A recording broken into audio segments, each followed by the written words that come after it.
शब्दों में बड़ी जान होती है, इन्हीं से आरती अरदास अजान होती है।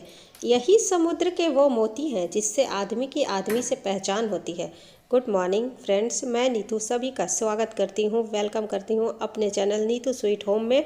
तो बढ़िया, आप लोग कैसे हो? बढ़िया चकाचक होंगे ही। मैं भी बढ़िया हूँ, मस्त हूँ। आप भी लोग भी मस्त ही रहो। तो ठंड तो है ही फ्रेंड्स, तो ठंड का भी ख्याल रखते हुए और घर का काम भी करना है, ठंड का भी ध्यान रखना है और अपने आप का भी ध्यान रखना है। ये सब सोचते हुए चलिए आज का काम स्टार्ट करते हैं। तो किस दिन क्या काम करना है, किस दिन कैसे क्या काम करना है, ये तय तो महिलाएं करती है, अपने घर में के कामों के ये हिसाब से तय करती हैं। तो आज है दिन शनिवार और शनिवार को आज मुझे जाना था बाज़ार, ख़रीदना था कढ़ाई। लेकिन ना मुझे याद आया कि शनिवार को लोहा ना खरीदते हैं और ना ही लोहा बेचते हैं। और बीफेवार को ही भी बृहस्पतिवार को भी कबाड़ी नहीं बेचते और कबाड़ी नहीं निकालते घर से बाहर। तो बस यही था और मुझे ना ये करना याद ही नहीं था, भूल ही गए थे। सोच के रखे थे कि आज ही जाना है, तो शनिवार को नहीं करते, नहीं लेना चाहिए। ये ध्यान महिलाएं ही रखती हैं, पुरुषों को कहाँ इतना ध्यान रहता है। फटाफट अपना काम हम निपटा लेते हैं। तो भाई शब्द जो है मुंह से जो निकलते हैं उनको बहुत ही तोल मोल के बोलना चाहिए किसी के भी सामने। और जहाँ ऐसी कोई बात हो जाए वहाँ चुप ही रहना चाहिए, मतलब कम बोलना चाहिए। कम बोलने वाले लोग ही तोल मोल के बोलते हैं।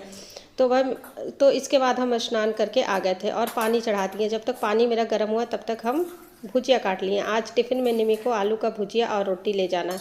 आलू भुजिया, आलू और फूल गोभी का भुजिया।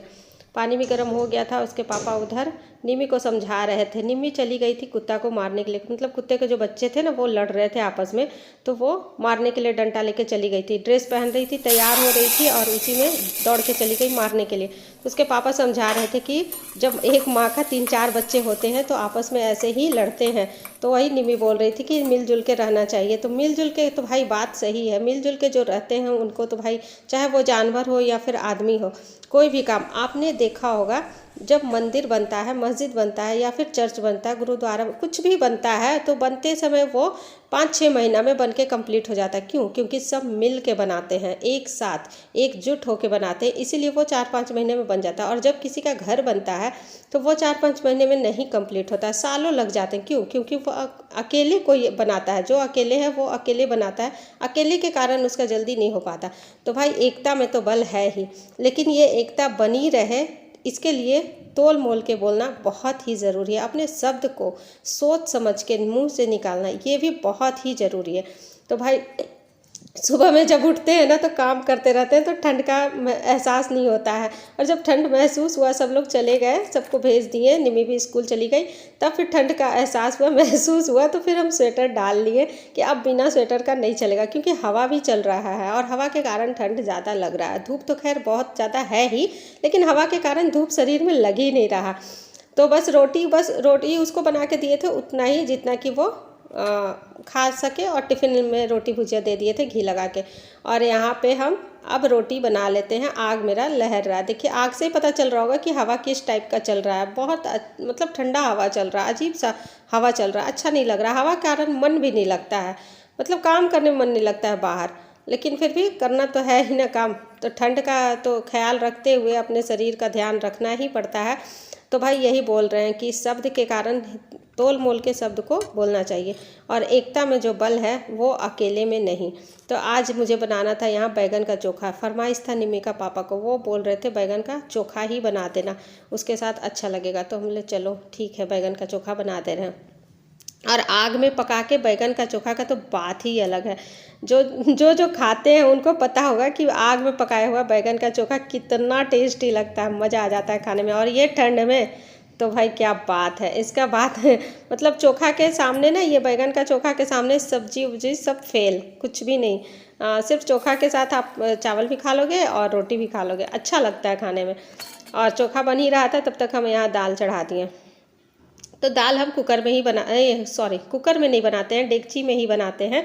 डेली जब भी दाल बनाना होता है तो डेगची में ही बनाते हैं। मेरी माँ भी मेरी डेगची में ही दाल बनाती है अभी तक। और मेरी माँ ही सिखाई है कि ये ऊपर का जो दाल का फेन होता है इसको निकाल देना चाहिए। यही है थायराइड का सबसे बड़ा कारण। आपने देखा होगा, सुना होगा कि थायराइड वालों को ना सबसे पहले डॉक्टर मना करते हैं दाल खाने के लिए कि दाल आप कम खाया करो। इसीलिए क्योंकि ये दाल जब कुकर में बनता है ना तो इसका ये झाग नहीं निकलता है, ये फेन ऊपर से नहीं निकलता है। फेन के कारण ही थायराइड होता है। तो बस कुकर में भी जब दाल बनाते हैं ना तो उसको ढक के नमक दे के ढक दीजिए, तो उसका फेन जब ऊपर से आएगा तो उसको निकाल दिया कीजिए, बस हो जाएगा। तो मेरा सारा काम धाम हो गया था और कपड़ा भी हम धो लिए थे। और हवा इतना चल रहा था कि हवा के कारण ये साड़ी तो पसारने ही नहीं दे रहा था, हवा बार बार इधर आ रहा था। तो फिर हम छोड़ दिए, रख दिए साड़ी को इसी तरह कि सूख ही जाएगा, छोड़ो हटाओ, नहीं पसारना है। और उसके बाद फिर हम बैगन का चोखा बनाने के लिए आ गए थे। तो आप फ्रेंड्स, आप लोग को पता है शब्द के कारण ही, अपने बोली के कारण ही, अपने मुंह के कारण ही महाभारत छिड़ गया था, पता है ना सभी को। तो भाई इतिहास गवाह है हम लोगों का, इतिहास कि शब्द के कारण, मुंह का बोली के कारण क्या होता है, यही शब्द बाग लगाते भी हैं और यही शब्द बाग उजाड़ते भी हैं। तो बात सही है ना। आप लोग कौन कौन, किसको किसको ये बात पता है, कौन कौन इससे एग्री हो, कौन मतलब सहमति हो कि हाँ सही बात है ये, तो आप लोग कमेंट सेक्शन में ज़रूर बताना।